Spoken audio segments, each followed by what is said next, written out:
no one ever told me that grief felt so like fear. He was rushed to a specialist hospital in Oxford, got diagnosed with a rare, but it's such an aggressive form of blood cancer called acute myeloid leukemia. From the Tuesday when she was diagnosed, she'd gone by the Friday. What alcohol does is it basically suspends it for a while. Yeah. But the problem is when you're already in a dark place, what it does, it like takes you to the top of this horrible slide and releases you for a bit and then drops you, and you descend to an even darker place than you were before you picked up the bottle and started drinking. Yeah. Simon Thomas, thank you so much for coming Pleasure. on, mate. I Pleasure. really, really appreciate you for coming on. So it's not quite bleak, but I saw on Instagram you lost a really close friend to breast cancer recently. Yeah, And I about a just month wanted- and a half ago. I was so sorry to hear about that, mate. How are you doing? Yeah, I'm all right. It's just so sad, and it was so quick. And Yeah. Becca was 46. She was a housemate of mine when I was on Blue Peter, lived in Battersea. And you live together? Yeah, but me and a couple of others. So I've known her for years, and it just was really quick. She got through breast cancer last year, and she's got a 4-year-old daughter, a lovely husband called Andy. And then it came back. I saw her in November at a friend's party. She looked so good and healthy, and then she just said to me on the quiet that night, I found a lump in my neck. It's going to get checked out next week. And 4 weeks later, she's gone. Oh my God, It's mate. like horrendous. So it's been really hard, but most of all, it's because you see and you know, because of my experience, you know exactly what her husband Andy's going through. And obviously I've been able to help him without sounding arrogant in ways that a lot of other friends can't, because they don't have anything to fall back on in knowing what this is like to go through. Absolutely. But having a kid as well, which is a very similar situation to what I had 8 years ago, I'm kind of able to support him from afar because he lives about 3 hours away. But yeah, just really sad, and just feels like there's a lot of young people losing their lives to cancer at the moment. So yeah, it's tough, but it's so hard on him. It must be great for him for a husband to have you to chat to. Well, it's the most important thing, mate. If you Yeah. go through loss, and we all do at some stage in life, but particularly when it comes to the wrong time in life, the support network around you is massive. I'd say it's the difference between whether you come through it or you don't. Yeah. So I just drop him a message every day and see how he's doing. If he doesn't want to talk, that's fine. If he does, let's talk. But that's as much as I can do. But I feel like it's helping a bit. Yeah, absolutely, man. It must be invaluable. From what I've read about yours and Gemma's story, everything seemed to happen really fast, like you just explained with your friend.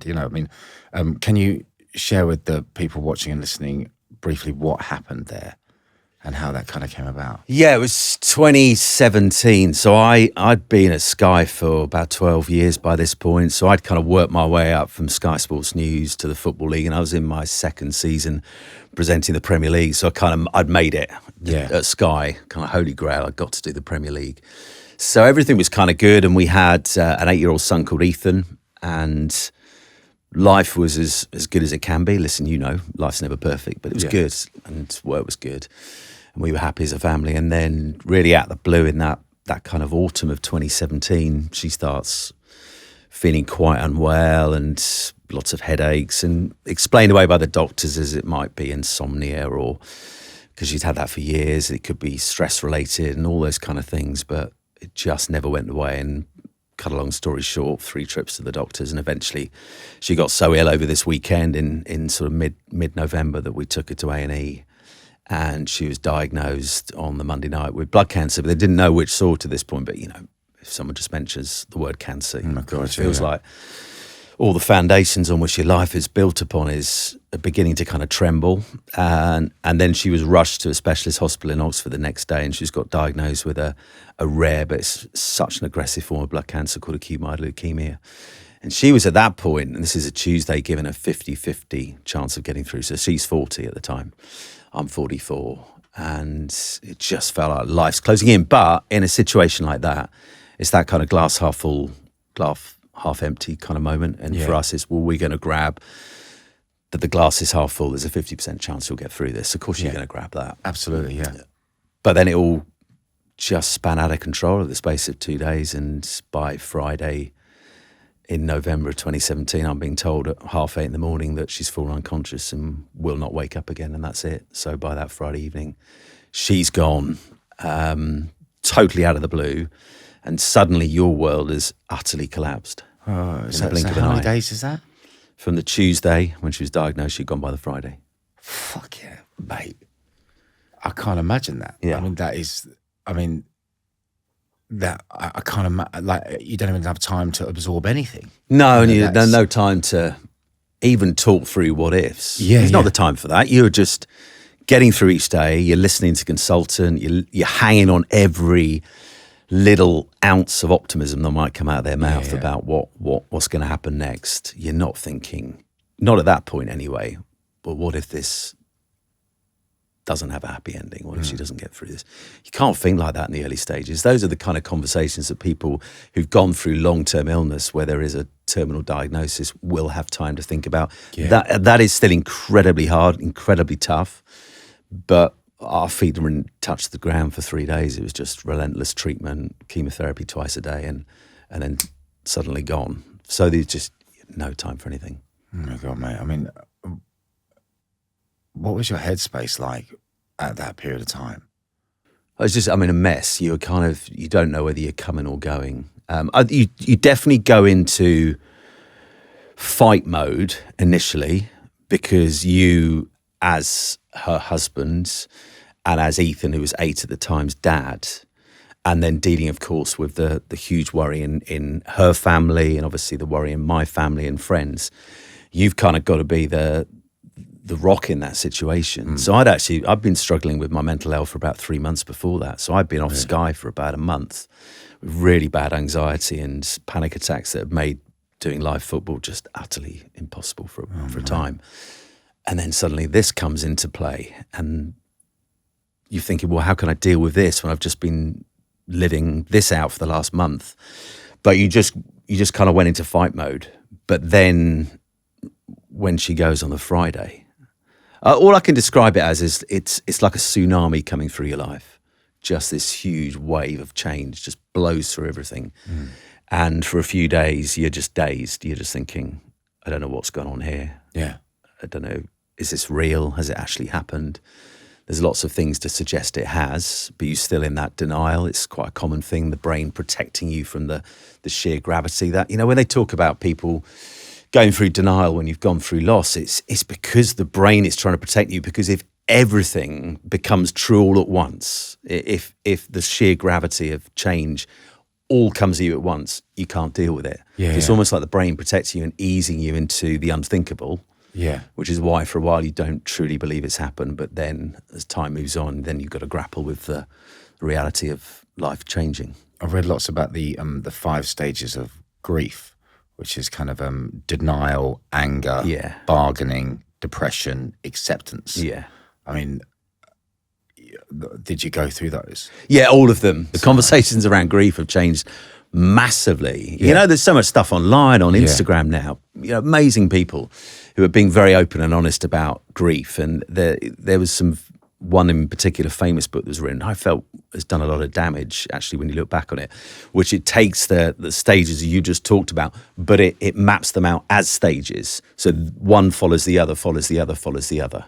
It doesn't like as if it's a linear fucking almost path. as if you're coming through a recovery program, Right, To get yeah. to B, you need to do A. To get to C, you need to do B, and have done A before that. And then eventually you'll get to E, then you'll get to F. Doesn't work like that. Suddenly you're back at A. Yeah, and I was chatting this through with my friend Andy, who we talked about at the beginning the other day, because his emotions are all over the place. 1 minute he has that moment of happiness where he feels kind of good again. He feels rare at the moment, but feels the kind of warmth of the sunshine on his back. Yeah.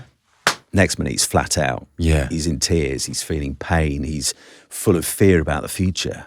And then the next minute, he's doing something really menial and fun with his daughter Amelia. And then it hits him again. It's just not linear. It's all over the shop. Yeah. And that carries on for months upon end. Yeah. Before things begin to settle. The best analogy I've come up with myself, and it's not an original one, it's like initially being in a storm. So that's why I use that tsunami wave coming through, and you get caught up in this kind of washing machine of emotions, of fear. Fear is one of the biggest things you go through when sudden loss happens and when you lose people at the wrong time in life. You listen, when our parents, my dad died 5 years ago, and he'd had a good long life. Really sad, painful, yes, but none of the stuff I went through when Gemma went, because Dad's had a good long life. I expected this to happen at some stage in life.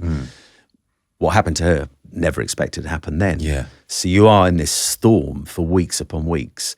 And there are times when the kind of storm drops down a little bit and the waves calm. But just as you begin to feel like you might just touch the seabed again, another one comes through and knocks you off your feet. And that's grief. It's not this kind of smooth line of emotions and dealing with it, and then eventually you get to the other side. Yeah. It's all over There's the no shop. map. No. Yeah. No. Which is what that was. I suppose these 5 stages of grief can be unhelpful for Yeah. someone going through, because they're like, oh, Yeah, because if I you're not should be at feeling this that- stage yeah, now. yeah. Why am I not at that stage? Exactly. Yeah. And the unhelpful thing is, what it's done is people around the person who's gone through loss who are trying to support them, and a lot of them, unless they've been through it themselves, come from a place of not understanding fully what this is like. And of course, they're never going to fully understand it unless they've walked in your shoes. Yeah. But because they've read and seen things like that, they expect, therefore, that by this point you should be here. Yeah. Because, of course, what your friends want, they want the old version of you back. Absolutely, They want to yeah. see you're okay again. And Simon is now an easier guy to be around. And he's Yeah. not so emotional. He's not so angry. He's not so full of kind of questions about why and what next and all those kind of things. You're not an easy person to be around when you've gone through this. You're really not. I was really hard to be around for a long time. But people want to fix it. And so they're looking at unhelpful things like, this is how grief works. And go, well, how come he's not here yet? What's going on? Maybe we should get him out a little bit more and then he'll get to stage 4. That's not how it works. It's not helpful. No. I mean, I've got a beautiful photo here. So Yeah. where is this, mate? So that was Portugal. That was the summer of 2017. So that is late July. Right. And you think only 4 months later, Oh my God, mate. gone. So yeah, I mean, healthy. 4 months before. Yeah, and I spoke to a consultant after it all happened, because I went back a few weeks later because it had been such a rapid thing. And so you're just dealing with the day and what's happening. I didn't really fully understand why what had happened. And I remember when I sat down with him back in Oxford and went through everything, I said to him, how long would she have had it for? And he said only 3 to 4 weeks. So at that point, that photo's taken. There's no cancer inside her body. So acute She had myeloid it for leukemia 3 to 4 weeks. suddenly and then bang. explode. Yeah. Oh my God, mate. Ethan's in that photo. How old is he there? He is going to be turning 8, so he's 7. So he's 7. Yeah. there. I can't imagine what that must have been like telling him. Did Did he have an awareness of what was going on? Yeah, but I remember having to speak to her consultant, Dr. Andy, on the morning when he said, she's not going to make it. And I'm thinking, okay, well, what do I do about Ethan? Ethan knows mum's ill, doesn't know the severity of it. He's at school today. And I said to him, what do I do? Do I get him in? How much do I tell him? And he said, in my opinion, I would get him in. And how much you tell him is up to you. But I'd probably go as far as mummy's very seriously ill. And then take it from there. So Ethan got brought in and knew she was seriously ill, obviously. And she wasn't conscious. And he then got taken home later in the day by family. And I remember travelling home that night after she'd gone. And do you know, one of the hardest things about when you go through something like this is that immediately afterwards, it's like a parallel universe. You are still physically in the world, but you suddenly don't feel part of it anymore. Yeah. Like your world has just been flipped on its axis. I remember grabbing a McDonald's on the way home because I hadn't eaten all day. I don't even know why I was hungry, but I actually was by this point. So my friends who were taking me back, we stopped on this McDonald's on the way back between Oxford and Reading, where I was living at the time. And you go in there and it's just a normal Friday night. It's just totally normal. There's lots of families around, kids going berserk, too many milkshakes, too many McFlurries, too many iPads. Just the hub, the noise of a Friday night. You walk in there and go, what the hell? Yeah. Hang on a minute, do you not know what's just happened? How dare you be doing this? Yeah. Exactly that. Yeah. I came so close to going, what the fuck is wrong with all of you? But of course, why are they going to? Yeah. They're not going to know. Yeah. And they're not going to know what's just happened. But that journey home was horrendous because I knew I had to tell him. And that is the one part of this story that even 8 and a bit years on, I still find the hardest bit to re-access. I think now it doesn't live rent-free in my head like it did for a while. Yeah. But I think that's probably the hardest job. And I remember my friend Andy, when he said he was going to have to tell Amelia, I remember just thinking, I know how hard this is, and it has to be you. You can't give it to someone else. It has to come from the surviving parent. It's the worst news you can ever tell a young child, because, listen, you got kids, and we want, for as long as we can, to protect them from the reality of the world in which they're growing up. We want that childhood innocence to be as preserved for as long as it possibly can be, knowing at some point they will work out how the world really works. But at that point, aged 8, that all crashes out the equation, because the biggest, cruelest interruptions happened to his life. So it was, impossibly hard to do it. Man, I can't imagine, man. Yeah. I can't imagine. I mean, the level of grief that you must have been going through at that point, unbelievable. Like, I can't imagine it. And obviously, on the Men, we talk a lot about alcohol and addiction and stuff like that. And then, so alcohol became back into your life. I understand you'd quit drinking before this, I'd stopped in August of that year, and it'd been a problem for a while. Right. Within my first marriage. And so I didn't really have much of a relationship with alcohol, really, till I hit university. Yeah. I had a few pints out with friends and stuff. And then you go to university, where there's that whole need to fit in and fit in quickly. And I went to Birmingham University. And I remember it's just like an alcoholic bomb going off. Yeah. I don't know how Freshers' Weeks work these days. I think they're still very similar. Are they similar. still going? Are they? They're still... Yeah. And they largely centre around booze. Yeah, don't they? Yeah, they absolutely do. And a lot of it. It's booze and terrible decisions. Yeah. And that was my experience in 1992 of going to Birmingham University, just like this. Oh, I want to fit in. I don't want to be the odd one out. And the quickest way to make friends is to join in with what everyone else is doing. And that's kind of where it all started. And I think where it began, the kind of seeds of it becoming a problem, with the Blue Peter years. And I loved what I did for a job. I loved the adventure of the program. Loved meeting guys like you. Busted coming on in those early days. But I was never truly comfortable in my own skin. Sounds a weird thing to say, given that you're standing in front of camera, but you know what it's like. I know exactly what you go on stage and you have to put on an act. Yes, you have your, musical skills, which you fall back on, and that's what allows you to do what you do. But we all, to an extent in life, will put on a mask. Absolutely. And every Monday, Wednesday and Friday on Blue Peter, you'd put on a mask. Now, some days you were being absolutely true to yourself because you're on great form, but you might have had a really rubbish weekend and just things aren't good at the moment. Well, you can't come on air at 5 o'clock on a Friday on BBC One back in the day, when the audience used to be measured in millions, and go, hi guys, I've got bit of a rough weekend, if I'm honest. Yeah. So we're just going to get through this. I've got to make a little Mother's Day card at around about 5:10. But it's going to be a bit low key today. Yeah, you can't. You can't. Got to put the mask on. Absolutely. And I think because of that, when you go into social situations, I'd kind of kidded myself that what was true is that because of what I did, people would have a certain expectation of who you were. So when you go into a social setting, people think you are that version they see in your TV Absolutely. 3 times a week. Yeah. So there's kind of tension in your head, and drink just became my thing, where I would just feel more at ease about all that. So I don't feel the pressure to be the great raconteur, the storyteller, the life and soul. But once I'd had a few, then I would tend to be more the life and soul. And that kind of just built over time, and it just became my way of dealing with stress, my way of dealing with stress around social situations, and actually within those various situations being comfortable in my own skin. But the problem is it then begins to cause problems at home, because that kind of secret drinking begins to move in. But it certainly did for me, that kind of need to drink when you're at home. Yeah. So it actually become quite a negative thing in my first marriage. And I got to that August and thought, you know what, I think it's time to draw a line in the sand and call this a day. And I've been chatting it through with a mate of mine who'd kind of come to the same place. So we were sort of almost deciding to do it ourselves. And I remember he sent me a picture, and he was on a beach and he'd just drawn a line in the sand. And I didn't know he was going to decide at this point this was enough. And he just went, this is far enough, mate. And I said, what do you mean? He said, I think I've got as far as I can with drink. Yeah. And I thought, it's time.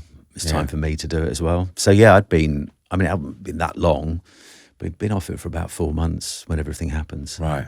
Life with my family, work, and everything else can get a bit chaotic, but staying on top of my health is one thing I know that I can control. For me, it's about keeping it simple and consistent. That's where Vitals by Heights comes in. When I look at my diary, it's packed, right? With kids, the podcast, shows, everything else, it's easy to let my health slip down the priority list.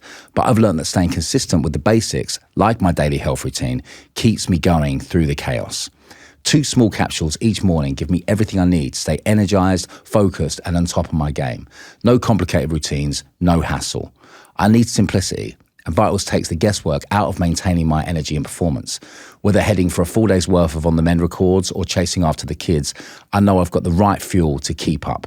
If you want to make health simple and consistent like I have, click the link in our description and use code OTM20 to get 20% off your first month. If this episode rings true for you or someone you know, please do share it with them. It could be more than you think. And then obviously you go through what you go through. Yeah. And did it instantly start creeping back in? No, I think I got through 3 weeks. Right. And I don't think I even gave it a thought. I honestly don't think I did, which is quite bizarre when I look back on it. Because you thought, well, that'll be your go-to thing. But I vividly remember what happened and when the kind of floodgates to hell opened. It was on a Friday night and her funeral had been on a Thursday. And as anyone who would tell you who's gone through loss, and I kind of warned Andy about this because Becca's funeral was 3 weeks ago now. It's when the hard graft begins, because there is that often, and it's not true for everybody because some people sadly don't get that much support, but there is kind of a busyness around those first few weeks. Yeah. People wanting to kind of rush in and support you and be there for you. And then the whole grim process of planning a funeral begins, and that takes up quite a lot of your headspace and your time and wanting to make it everything that reflects the person who's gone. And then it's gone. And people inevitably, understandably, have to go back to life. It's not like they all disappeared from it. They absolutely didn't. Yeah. But they've got to go back to families. They've got to go back to work. And suddenly you are left in this space where, right, this is it now. I don't know what life looks like for the next 5 months, 5 years, 10 years. But I'm now on this path and I've got to walk it. At the moment, I can just about crawl, but I'm going to have to start walking this path. And it just feels incredibly empty. And it was a Friday night, and I think some family were over. And I'd gone through to the kitchen just to get myself, I think I've just an orange squash or something. And I opened this cupboard, and there was a sort of 3/4 full bottle of gin. I think it was Gemma's because I wasn't big on gin. I just sort of looked at it and looked away. And it was so kind of instant. It was like this voice popped up in my head, which just said, you deserve this. Yeah. Mate, go easy on yourself. You're going through hell right now. If anyone deserves it, you do. Yeah. Yeah. And it was like an instant thing, this battle in my head, this voice. And I start going, no, I can't. No, I'm not doing this. Not doing this. Yeah, but you're going through hell. This will ease the pain. No. And then I just did it. And I remember, and it's that whole deception beginning immediately, because I look sort of that way and I can see into the kitchen mirror, which is showing me a reflection of the lounge, and I can see that everyone's still in the lounge, so no one's going to come through. But at this point, of course, no one, having seen me go 3 weeks after everything's happened and not touch a drop, no one's suspecting that Simon's about to go through to the kitchen and not pour an orange squash, instead pour something a little bit. Did they all know that you were not drinking anymore? Yeah. So they, at this point, open discussion. And they've seen you go through 3 weeks of hell and you haven't touched a drop, so Yeah. they're not suspecting anything. Yeah. And it was just an instant thing, just got this gin. I mean, it was a foul drink, Yeah. but I probably filled up half a tall tumbler. I think I put just orange juice in it. And I remember going back, sat in the lounge, and it was almost straight away kind of that taste hits your tongue. Yeah, it was strong. Of course it was. About a double, quadruple measure in a pub. But almost immediately that release from pain. Because the thing I also struggle with, apart from the pain, it's just the relentless questions. It is question after question after question. There's a very, very good book written by C.S. Lewis. And of course, most people know C.S. Lewis for the books of Narnia, The Lion, the Witch and the Wardrobe and all that. But he lost his one and only love in life, a woman called Joy, and lost her to cancer. He fell in love, got married very late in life. It's where the film Shadowlands that Anthony Hopkins was in came from. and he loses joy to cancer. And he wrote a very brief book about grief. And his first line, for me, summed up everything I was feeling in that time. And it just said, no one ever told me that grief felt so like fear. Because it's the fear of how you do life without the person you've just been with for 12 years. How do you bring up a boy who's lost his mum as a solo parent? You're not a single parent, you're solo. Yeah. Because there isn't another parent living somewhere else, so you can pick up the phone to say, what do we do about this? What happens about work? Just what happens? What if? What now? It's relentless. And the drink was kind of a release valve. Yeah. But the problem was it was never a release for very long. Because then it all comes flooding in. Well, it was like for an hour or so, it suspended everything. Yeah. Because I always say to people now, and I've learned this the hard way by going through hell with alcohol and not being prepared to learn it myself. Yeah. But when any of us go through tough things in life, whatever it might be, whether it is grief, maybe it's the loss of a relationship, the loss of identity, the loss of who we once were, whatever it might be that we are grieving and we're finding really difficult and it's painful, the only way to get through it is you at some point have to confront the pain.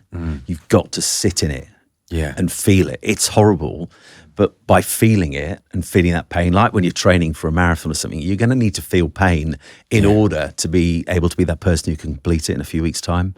And it's the same when we go through challenging things in life. What alcohol does is it basically suspends it for a while. Yeah. But the problem is when you're already in a dark place, what it does, it like takes you to the top of this horrible slide and releases you for a bit and then drops you. And you descend to an even darker place than you were before you picked up the bottle and started drinking. Yeah. And it's incredibly dangerous. It's like turning up all of your feelings from kind of volume 6 to kind of speaker distortion level.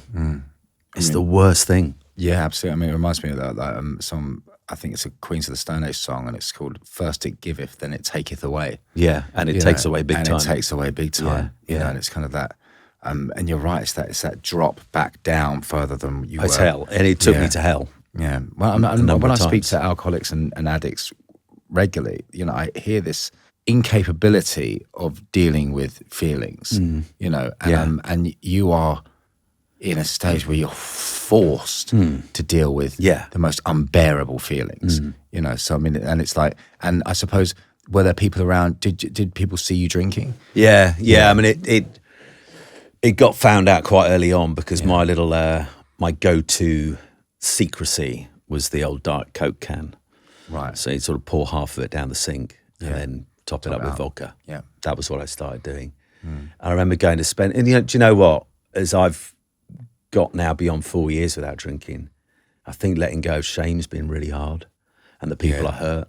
And I remember that Christmas, my sister Becky had invited me and Ethan up to theirs for Christmas, and they live in Norfolk, where I'm from originally.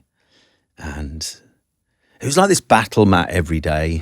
I mean, I used to call it the co-op battle with Ethan because he was at school, and you've got to function as a parent still. Yeah. So I wasn't one of these people who was hitting the bottle in the morning. You know, that doesn't define you as an addict. It doesn't matter what time of day it starts. Completely. But I knew I had to be there for him. I had to be physically able to drive him to and from school every day. Yeah.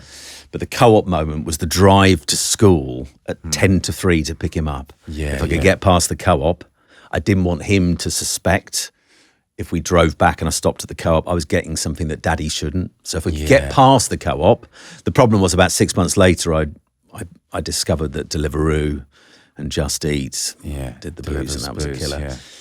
But there was this battle every day. And I remember getting to my sister's about 3 days before Christmas, and I sort of sat in the lounge that afternoon. Ethan's playing with his cousins, and it was quite a hard thing to deal with. Like I really like the fact that it's different, but children grieve very differently. So they can jump in and out of grief.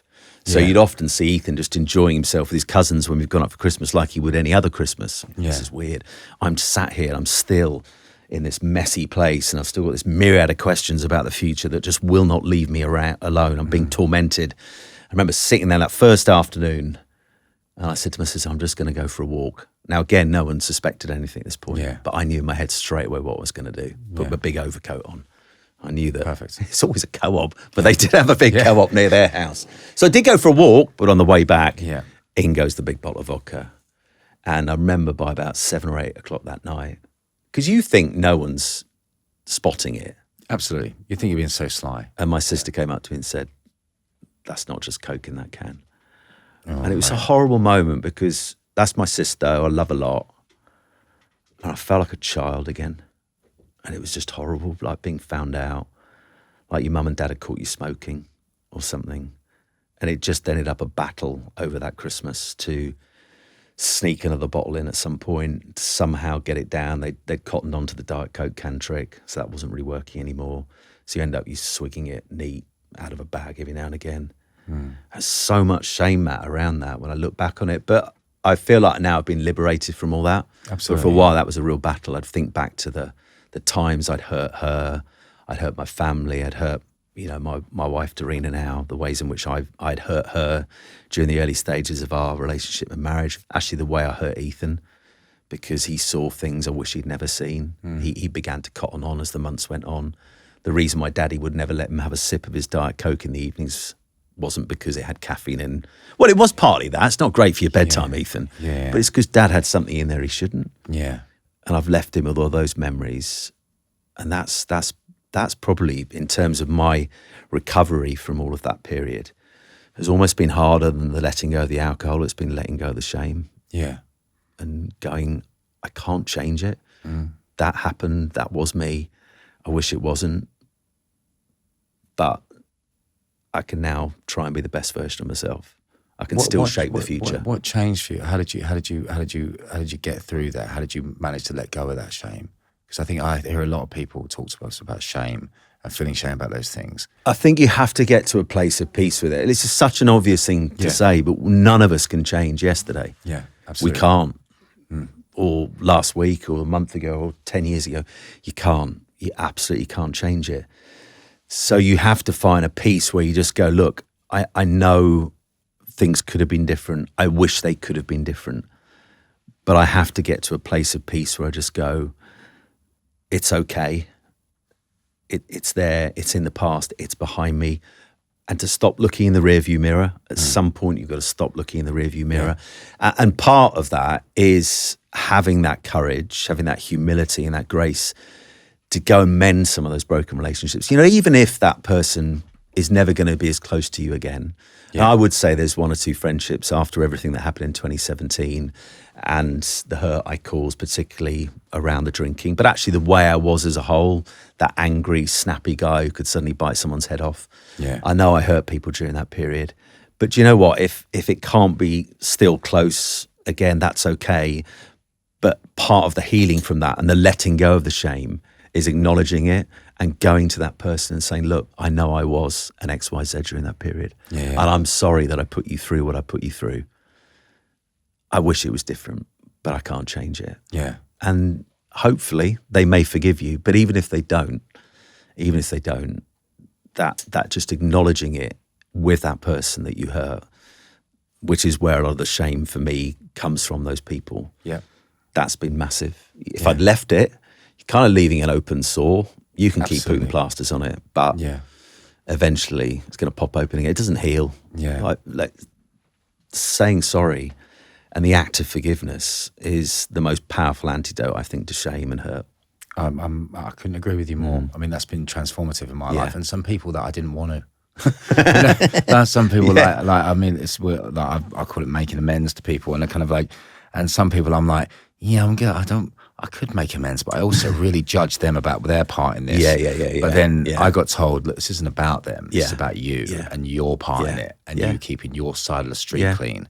And then you're able, and I've had these experiences, and some people have accepted them, some people haven't. But I have felt lighter. Yeah, and I felt able to move on, Grumless Serenity, to accept the things I cannot change. Yeah. The courage to change the things I can. Exactly. These things that I get banged on the head with. Yeah. And I used to bore the fucking tits off me. I'm like, oh, they're so right. It's so powerful. It's so powerful. Yeah. It's so true. I want to go back in time a little bit because you were suffering from panic attacks. I mean, when did they start creeping up? Very weirdly, it was that autumn of 2017. So I was starting second season on the Premier League, And I really enjoyed my first season. But I'd done the Football League for about 5 years. And for any football fans listening to this or watching, they'll know that in terms of scrutiny and in terms of media interest, there's quite a big jump between the Football League and the Premier League. It was literally overnight. I think I got into September and I just woke up one morning. I think I had a League Cup game that night and I felt this kind of sick, horrid, knotted feeling in my stomach. Like something had come into me during my night's sleep. And suddenly I have this huge anxiety around the game I'm doing later that evening. At this point, I've done hundreds of games for Sky, hundreds. And yeah, I'm like catastrophizing everything. Like I've not done enough prep. My questions that I put together yesterday for the 15-minute build-up are rubbish. And I don't know enough about this team. And what if just suddenly all these ridiculous questions start coming into your head, most of which, well, actually nearly all of which are not grounded in any truth whatsoever, which is what anxiety often is. And it just became a regular thing around work. And it kind of built over the next few weeks. Every time I've thought about work, every time I tried to work, it was the same story, just this huge build-up. And as anyone who's gone through anxiety will know, it's exhausting. Yeah. Like suddenly what was fairly straightforward, it was nerve-wracking doing live football, like anything you do in front of people is always a bit nerve-wracking, but that gives you your edge. Yeah. Sure, you're the same when you go up on stage. You want that edge. Yeah, it just shows you care. Yeah. Yeah. But you don't want it to get out of hand. Absolutely. You don't want the edge to start cutting you and cutting you badly. You don't want a chimp shouting too loud on your shoulder. No, exactly. Yeah. But it was shouting very loud.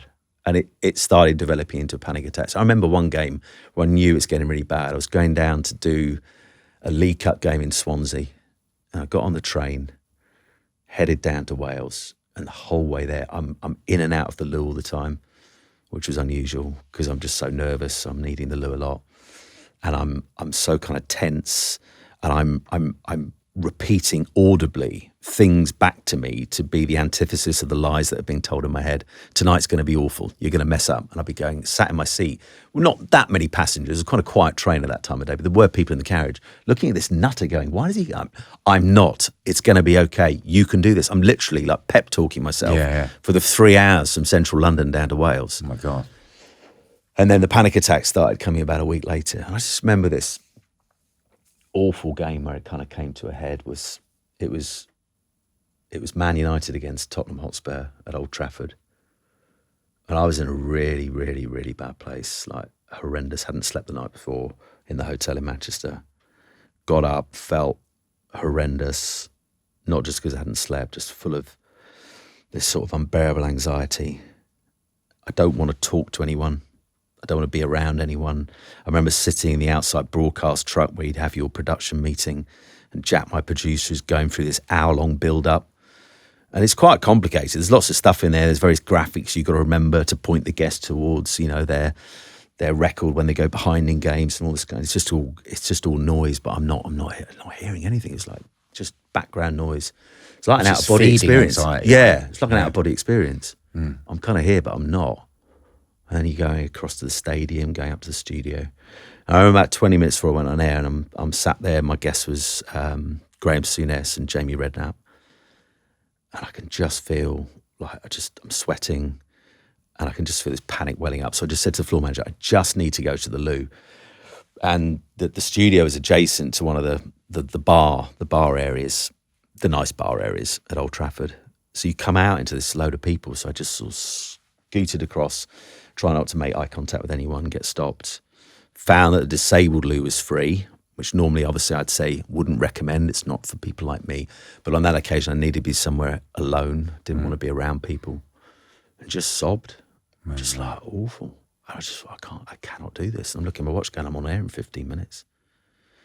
And it just, I got on air in the end. And about 3 days later, I got taken out of the firing line. Sky were actually brilliant, really amazing.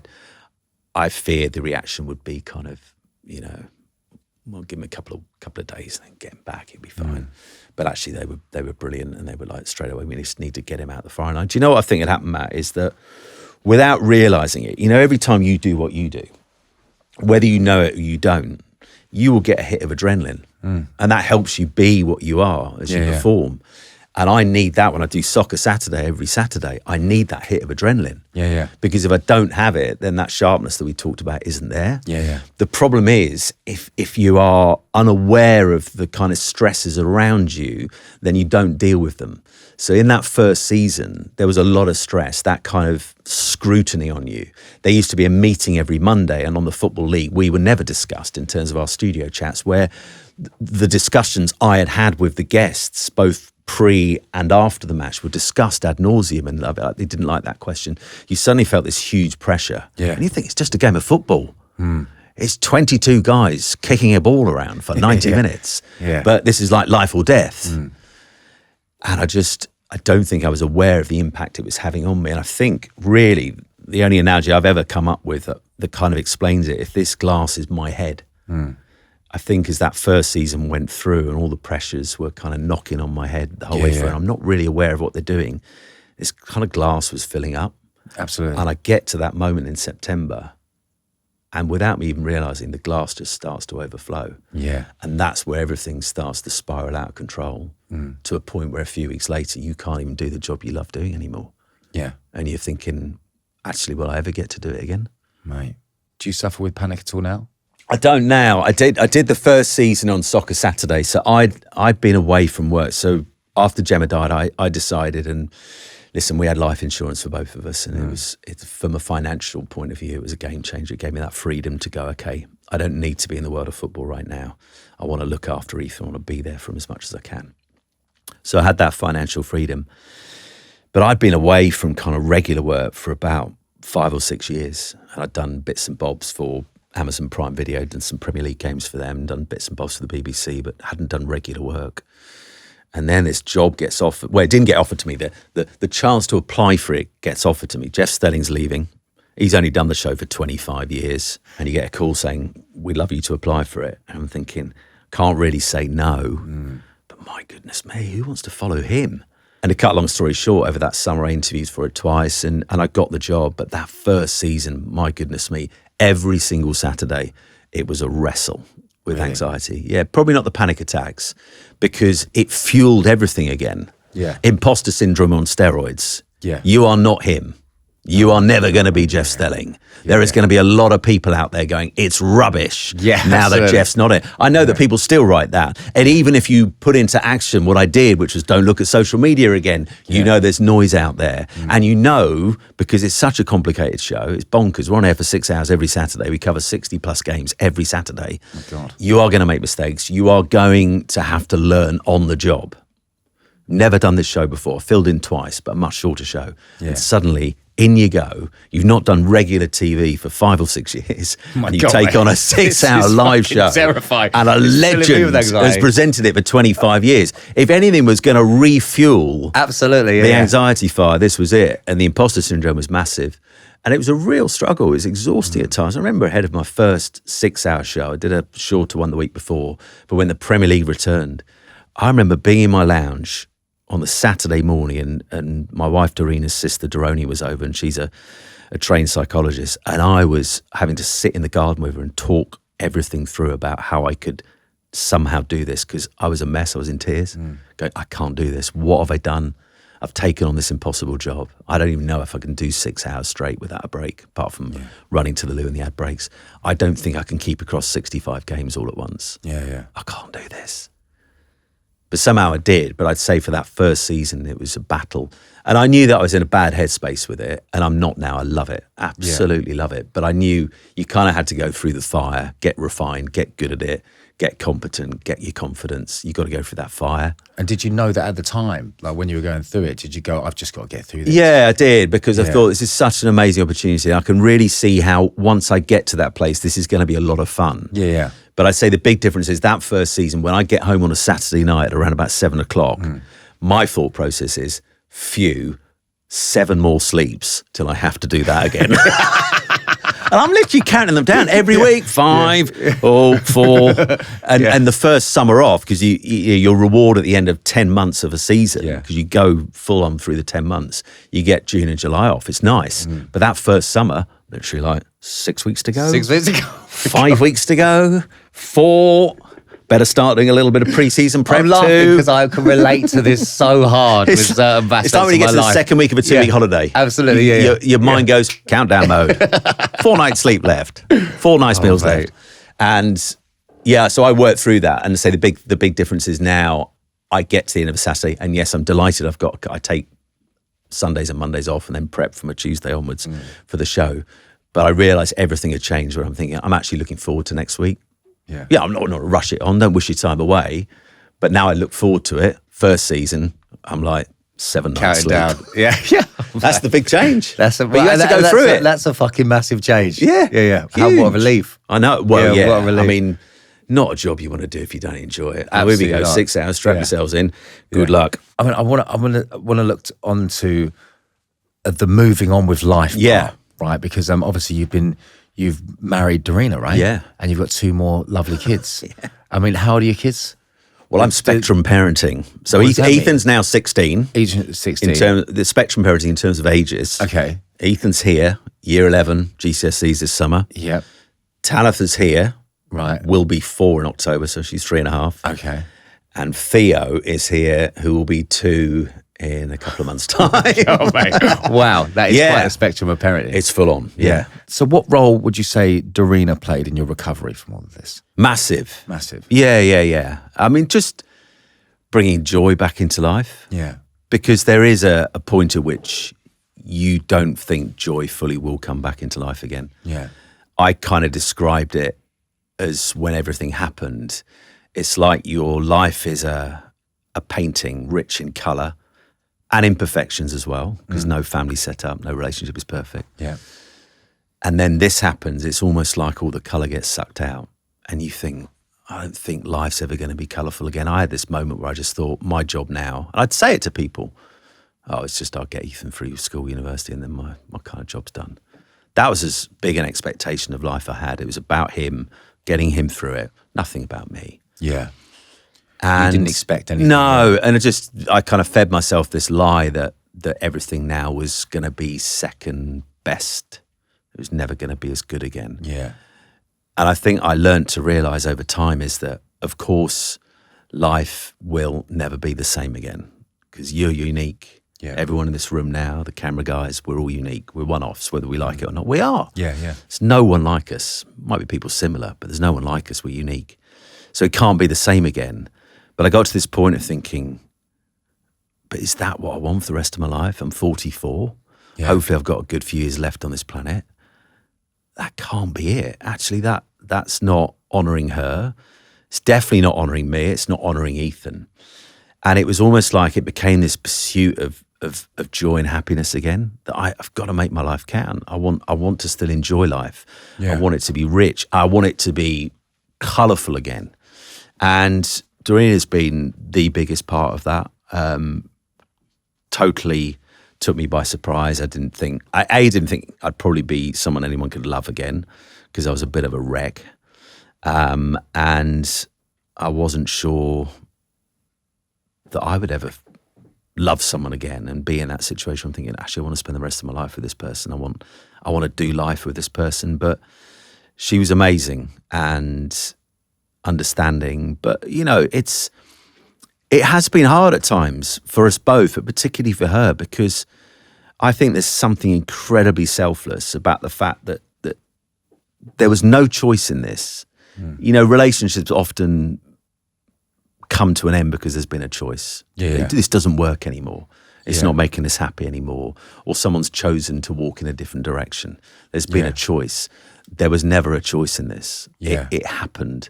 So you're coming into this guy's life and into this young boy's life, into a situation where neither of them chose the path they now find themselves on. Wow. And so yeah, that's quite right. That's such a big task. It's a really it's full for her. Yeah. Which has been a lot of us processing this over the years, is trying to quieten the what ifs. Well, if that hasn't happened, I'm not here. But then I see what you mean. do you know what I mean? And Yeah. it's really difficult. But I think she's an incredibly selfless person. She's really, really wise. She was amazing, not just to me, but also to Ethan as well, to love him like he's her own, knowing that she's never going to be truly his mother. Yeah. And now to get the blessing of having Tally and Theo is is incredible. And sometimes I do look in those moments where it's not manic, in those moments where one of them isn't pushing your buttons, in those moments where it's not 1 o'clock in the morning and Theo's decided it's playtime, not sleep time. Sometimes I do look and I think, wow. And I try and encourage Andy, the guy, my friend we mentioned right at the start, because I'm always really careful about this, Matt. I don't ever want to sit here and go, if you do this, this is how life's going to be. Yeah. You know, because not everybody's going to be as blessed and as fortunate as I have been. Yeah. But it's that it can still be good again. And I say that to Andy, life can be good again for you. Yeah. And for Amelia as well. I don't know what that's going to look like in 8 years on as I am from everything happening. For you, I don't. Yeah. But it can be good again. And she has brought so much goodness back into my life. And I can honestly say, two things about what I do now in terms of Soccer Saturday. One is coming back to the addiction. I could never, ever have taken that job on if I was still drinking. Yeah. Not a chance in hell could I have done that job. Because you remember that brain fog you get with drinking. Absolutely, yeah. You can't, just, even if I'm tired, the show's a nightmare. So can you imagine if you've got... If I haven't got 7 hours sleep, yeah. I'm fucked. The hangover now. 7 hours. Yeah. Oh, Remember that? joyful. Remember that? Lovely. Yeah, I do vaguely remember that. But I couldn't have done it without her as well. Without having her support and without having that kind of, that family unit that we've now got. I couldn't have done it. I'd got to the place in life where I'd rebuilt it and it was different, but it felt good again and it felt solid again. And it felt like now was the time to take this on. I think if they'd come and asked me the question 2 years before, if Jeff had gone, I'm done, and 2 years before, gone, do you fancy applying for Soccer Saturday? I'd have gone, do you know what? No. Yeah. Not right now. But it was the right time. And she's been a massive part of that. Amazing. When you think back to that, to the darkest times, right? Yeah. There's people out there who will be either going through it themselves or they will know someone who is going through that. Yeah. And I speak to a lot of people who want to help someone going through a hard time. Yeah. And it's like how to help them. Yeah. What would you advise for someone going through that? Like they're seeing someone struggling, they want to help them, but they don't know how. One of the first things I say to them is be prepared to be there for the long haul. We are very good, I think, as people, most of us, at being what I would describe as the emergency services. So something happens big in your life or one of your friends' lives. Yeah. We're very good at kind of rushing in and the kind of house of their life is on fire and we're there to put blankets around them, to feed them, to comfort them, to be there for them. The question is, in whatever a friend is facing, whether it's loss, whether it's illness, whether it's the breakdown of a marriage, whatever it might be, is when the flames die down and what you're left with is just embers and they begin to go out and it's just smoke and then there's just wreckage, which is the point at which the rebuild begins out of the situation that friend finds themselves in. That's when they're going to need you the most. And the rebuild is the painful bit. It's the long bit. It's the difficult bit because you're rebuilding life again in a different way to how it was before.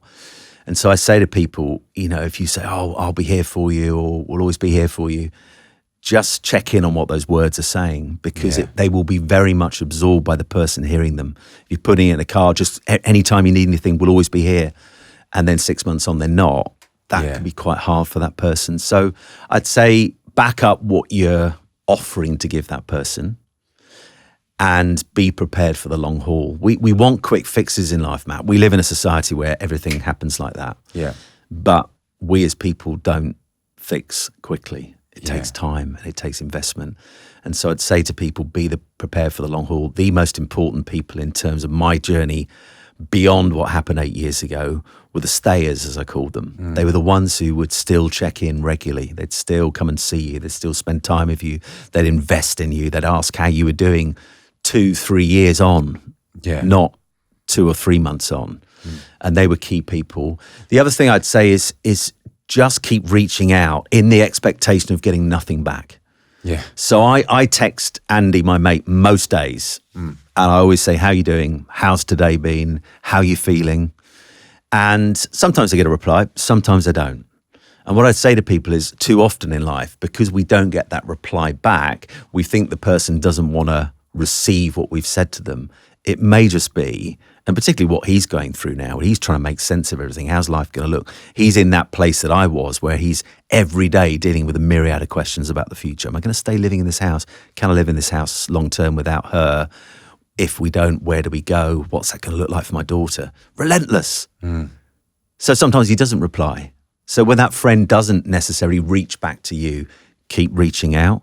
Yeah. Just keep going. Just keep asking them how they're doing. You don't have to have answers. I think in life, we want to have the answer to the problem. We want to fix people. We want them to be back to the person they were. I remember my sister saying to a friend of mine very early on after everything happened, she said, I don't think I'm ever going to get my brother back.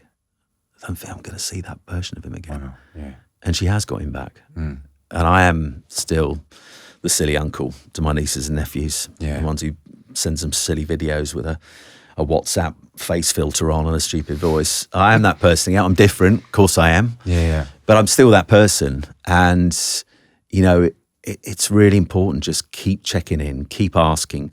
And also, do you know what? If you don't necessarily have the emotional intelligence to support that person, you don't really know how to respond to what they're saying, you find it a little bit uncomfortable, then be practical. Is there anything I can do for you this week? Is there anything I can help you in terms of if they've got kids and going through a really rough time and they're balancing how they're feeling in this situation and work and kids? Is there anything I can just lighten the load for you this week? Yeah, great. So if you can't find the words, be practical. But I just say to people, don't look the other way.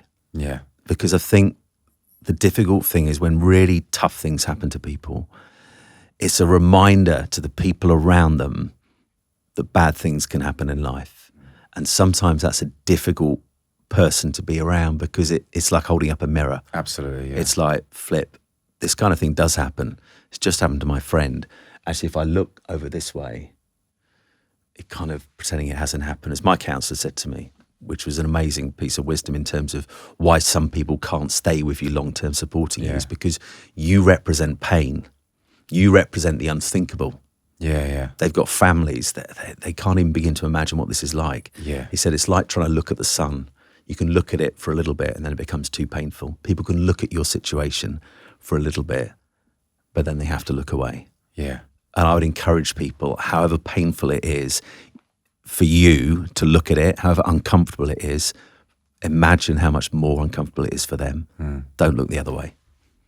Mate, thank you so much. Hey, it's a pleasure. It's been a fucking amazing chat. Loved every second. Thank you, mate. Hey, Thanks very much. you're a good man. Thank you so much. Mate. As always, if you or anyone you know is struggling, there is help out there. And we're going to list some very valued sources of that help in the show notes. Thanks for listening. Bye-bye. If you're still with us after that episode, you might as well follow the podcast. Hit follow. We'll see you next time.